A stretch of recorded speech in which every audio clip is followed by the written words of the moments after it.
বলপূর্বক গায়ের জোরে তাদের হাত থেকে নথি কেড়ে নিয়েছেন মুখ্যমন্ত্রী মমতা বন্দ্যোপাধ্যায়, তার জন্য তারা হাইকোর্টে দ্বারস্থ। এটা সম্পূর্ণ আইনি বিষয়। এ বিষয়ে নিশ্চিতভাবে আমাদের শীর্ষ নেতৃত্ব দেখছেন এবং যারা আইনি যুদ্ধে থাকবেন তারা গোটা বিষয়টা দেখছেন। ফলে এই মুহূর্তে দলের তরফে এ নিয়ে কোনো মন্তব্য করব না। আমরা শুধু এটুকু বলতে পারি, ইডি যেহেতু যে অর্গানাইজেশনটা রেড করেছে ভোটের মুখে এতদিন পরে, যদি কোনো অভিযোগ থাকতো আগে সব ডাকাডাকি ধরাধরি সব আগে হতো, ভোটের মুখে করছে কারণ ওই সংস্থাটি আমাদের প্রচার কৌশল ইত্যাদি এইসবের সঙ্গে তাদের কিছু দায়িত্ব আছে। ফলে ওদের ওখান থেকে আমাদের প্রচারের সমস্ত প্ল্যান, আমাদের প্রোগ্রাম, কোন জেলায় কিভাবে কার দায়িত্বে হবে, তো এইসব জিনিস তারা নিয়ে গেলে তারপর সেই লোকগুলোকে ধরে ট্যাপ করে ডিস্টার্ব করা, নানা রকম চক্রান্ত থাকতে পারে। তো সেই কারণে মাননীয় মুখ্যমন্ত্রী প্রোটেস্ট করেছেন এবং সেই প্রোটেস্টটাতে ওরা সেটাকে আবার কিভাবে প্রশাসনিক ক্ষমতার অপব্যবহার করে রাজনৈতিকভাবে ব্যবহার করবে, তো সেটা তারা করলে তার আইনি এবং প্রশাসনিক রাজনৈতিকভাবেই তার জবাব হবে। বলছি যে ইডির তরফে যেটা মানে বিবৃতি দিয়ে না, সাধারণভাবে যেটা জানা যাচ্ছে যে এটা কয়লা সংক্রান্ত বিষয়ে এই তল্লাশিটা আপনি চলছে। জানেন কি করে? বিভিন্ন এগুলো বলা হচ্ছে বা এটা চলছে। আচ্ছা, এবার কথাটা হচ্ছে এটা কি কয়লা সংক্রান্ত বিষয় একদম ভোটের আগে, নাকি কোনো স্ট্র্যাটেজিক প্রেশারের জন্য দেওয়ার জন্য ভোট স্ট্র্যাটেজি সংস্থা? আমরা তো পরিষ্কার বলছি, এটা যদি কোনো মামলার পরিপ্রেক্ষিতে হতো, তদন্তের বিষয় হতো, তাহলে এতদিন কেন হয়নি? যখন ভোট সামনে, এসআইআর চলছে, ভোট সামনে এসে গেছে, এখন একটা সংস্থাকে তল্লাশি করা হচ্ছে যার কাছে আমাদের প্রচার রণকৌশলের বিভিন্ন তথ্য যার কাছে আছে। তো ফলে আমরা যদি এটা আশঙ্কা করি বা আমাদের যদি অভিযোগ হয় যে এটা ভোটের মুখে বিজেপি যেহেতু জানে খুব খারাপভাবে হারতে চলেছে, ওরা একটা বিপুল হার ওদের আছে, ফলে ওখান থেকে সব আমাদের প্রচার, আমাদের কোন জেলায়, কোন এলাকায়, কোন নেতা বা কোন টিমকে দিয়ে আমরা কি প্রচার করছি, কবে সভা, কবে মিছিল, এর ডিটেল প্ল্যান ট্যানগুলো ওই অফিসে পাওয়া যাবে। তো যদি সেখান থেকে তুলে নিয়ে যায়, পরে সেই লোকগুলোকে ট্যাপ করে হুমকি দিয়ে নানা রকমভাবে তারা করতে পারে। তো ফলে এই ভোটকে প্রভাবিত করার জন্য এই কাজ করেছে, সেটা তো আমাদের মাননীয় দলনেত্রী মুখ্যমন্ত্রী তিনি নিজেই এই বিষয়ে বলেছেন। বিরোধীরা একটা প্রশ্ন তুলছে যে কি এমন গোপন তথ্য ছিল যা নেওয়ার জন্য মুখ্যমন্ত্রী এভাবে মরিয়াভাবে চলে গেলেন এবং তথ্যগুলোকে তার গাড়িতে তোলা হলো।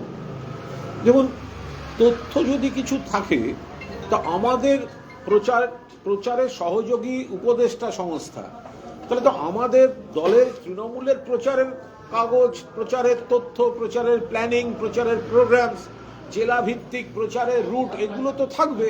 তো আমরা নিশ্চয়ই চাইবো না সেগুলো ইডির মাধ্যমে বিজেপির হাতে যাক। আমরা তো সেটা, এই আশঙ্কাটা তো মাননীয় মুখ্যমন্ত্রী খোলাখুলি প্রকাশ করেছেন যে আমাদের প্রচারের, ভোটের মুখে আমাদের প্রচারের সমস্ত খুঁটিনাটি, যারা যেহেতু ওরা আমাদের প্রচারের উপদেষ্টা সংস্থা, তো ফলে তাদের কাছ থেকে যদি নিয়ে যায় তাহলে তো তৃণমূলের পরিকল্পনার অনেকটাই তারা জেনে তারপর ডিস্টার্ব করবে। তো সেইটা যদি প্রোটেস্ট করেছেন মুখ্যমন্ত্রী। বিজেপি নেতা অর্জুন সিং বলছেন যে ইডি কেন মুখ্যমন্ত্রীকে গ্রেপ্তার করবে। সেটা তো দেখুন, ইডিটা যে অর্জুন সিং এর মামার বাড়ি সে তো আমি জানতাম না।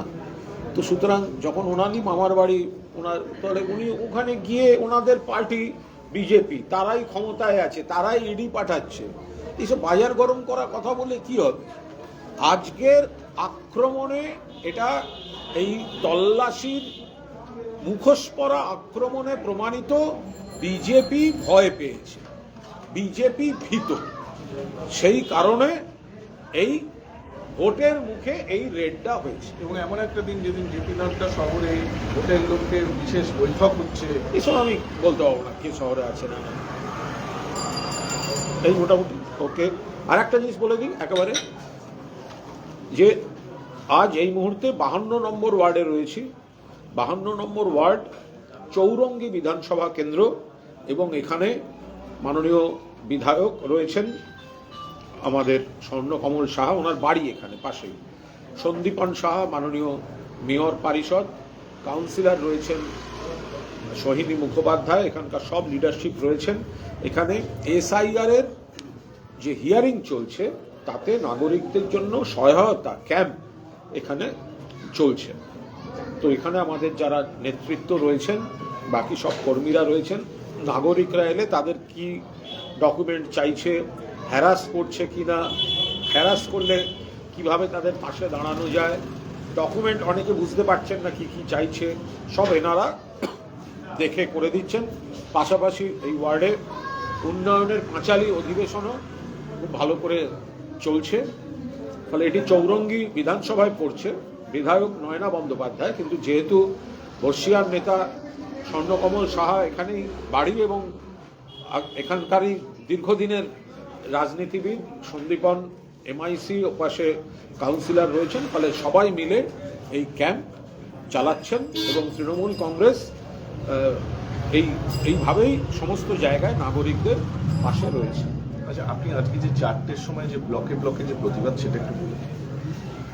না, আজকে তো সর্বত্রই যেভাবে ইডির তল্লাশিকে মুখোশ, এটা তো মুখোশ, এর পেছনে রয়েছে বিজেপির রাজনৈতিক প্রতিহিংসা পরায়ণ মরিয়া আক্রমণ। তো এর প্রতিবাদে এই যে CBI ইডিকে যে ব্যবহার করছে, অপব্যবহার করছে রাজা, তো তার প্রতিবাদে বাংলার মানুষের কাছে এদের চক্রান্ত, বৃহত্তর চক্রান্ত, কারণ যে সংস্থাটিতে রেড করা হয়েছে সেই সংস্থাটি যদি অন্য অভিযোগ থাকতো এতদিন করেনি কেন? ভোটের মুখে, আর ওরা আমাদের প্রচারে উপদেষ্টা সংস্থা, ফলে ওই অফিসে আমাদের প্রচারের নানা তথ্য, পরিকল্পনা, কাগজ, জেলা ভিত্তিক রুট এসব থাকতে পারে। তো সেগুলোকে নিয়ে বিজেপির হাতে ঘুরপথে দিয়ে তারপরে এই সমস্ত লোকজনকে হ্যারাস করতে নামা। তো এই অপব্যবহারের প্রতিবাদে আজ বিকেল থেকে সর্বত্র তৃণমূল কংগ্রেস মমতা বন্দ্যোপাধ্যায়ের নেতৃত্বে, অভিষেক বন্দ্যোপাধ্যায়ের সেনাপতিত্বে, সুব্রত বক্সির সভাপতিত্বে একটা প্রত্যেক এলাকায়, প্রত্যেক ব্লকে, প্রত্যেক ওয়ার্ডে প্রতিবাদ সভা বা প্রতিবাদ কর্মসূচি, কোথাও মিছিল বা ইত্যাদি দলের নেতৃত্বে এবং মাননীয় মুখ্যমন্ত্রীর নির্দেশ অনুযায়ী সর্বত্র এই প্রতিবাদ সংগঠিত হচ্ছে। যে ভারতীয় জনতা পার্টির পরাজয় নিশ্চিত বুঝে তারা বাংলাকে এক বৃহত্তর ষড়যন্ত্রের অঙ্গ হিসেবে তারা এই কুৎসিত অপরাজনীতিটা চালাচ্ছে এবং CBI ইডিকে এই কাজে ব্যবহার করছে। একটা লাস্ট প্রশ্ন, মোহাম্মদ সেলিম বলছেন যে এটা মুখ্যমন্ত্রী সুলভ আচরণ উনি করেননি, উনি ভবানীপুর থেকে দুষ্কৃতী ছাড়িয়েছিলেন, রাজীব কুমারের সময়ে তিনি ধর্ণা দিয়েছিলেন, এবার প্রতীক জৈনের বাড়ি এবং অফিসে তিনি চলে গেলেন, এটা নিয়ে প্রতিবাদ। না, এটা ওইভাবে বিষয়টা দেখছি না। যেটা মূল বিষয়, আসলে মোহাম্মদ সেলিমদের কাজ হচ্ছে ঘুরিয়ে বিজেপিকে সমর্থন করা। মোহাম্মদ সেলিমের কাজ হচ্ছে ঘুরিয়ে আলটিমেটলি বিজেপিকে সমর্থন করা।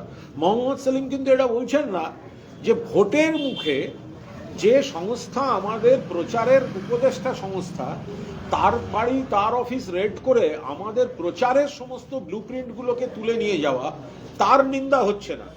CBI ইডির অপব্যবহারের নিন্দা হচ্ছে না, কিন্তু ঘুরিয়ে বিজেপিকে সমর্থন করা বা এই CBI ইডিকে অপব্যবহার, অগণতান্ত্রিক, এইগুলোই যখন কংগ্রেসের বিরুদ্ধে হয় তখন কংগ্রেস ইডি কেন করবে বলে রাজভবনের সামনে গিয়ে বসে থাকে, যখন চিদম্বরমের বিরুদ্ধে ব্যবস্থা নেয়, যখন কেরলে যখন CPM নেতাদের বিরুদ্ধে ব্যবস্থা হয় তখন CPM লাফাতে থাকে, আর পশ্চিমবঙ্গে যখন অপব্যবহার হয় তখন তারা ঘুরিয়ে বিজেপিকে আর এই বিজেপির এই এজেন্সিগুলোকে সাপোর্ট করে।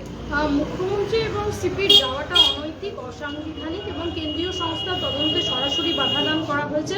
মুখ্যমন্ত্রী এর আগেও করেছেন, রাজীব কুমারের সময় তিনি 5 ঘন্টা ধর্ণা দিয়েছিলেন। এই বিষয়টি পুরোটাই বলছেন শুভেন্দু অধিকারী। কাগজপত্র পরিষ্কার থাকলে গ্রেফতার হয় এমন তো নয়, সে বিষয়টি তুলে ধরেছেন। দেখুন, আমি আবার বললাম, বিষয়টা তো হচ্ছে আমাদের প্রচারের সমস্ত ব্লুপ্রিন্ট, প্রচারের যে পরিকল্পনা, জেলাভিত্তিক প্রচারের যে যেটা আমাদের জোর, যে গ্রাসরুট পর্যন্ত ওদের BLA-2ও দিতে পারেনি, ওদের সংগঠন নেই। আমরা বিভিন্ন জায়গায় গ্রাসরুট পর্যন্ত প্রচার করি, গ্রামে গ্রামান্তরে, তার প্রচারের এরা হচ্ছে উপদেষ্টা সংস্থা। তো তাদের রেড করে যদি আমাদের প্রচারের পরিকল্পনাগুলো তুলে নিয়ে যায় তখন সেই অনুযায়ী বিজেপি রণকৌশল সাজাবে। তো সেই কারণে ঘুরিয়ে এই শুভেন্দু অধিকারীরা এই ধরনের কাজকর্ম তারা ব্যবহার করছেন। Thank you.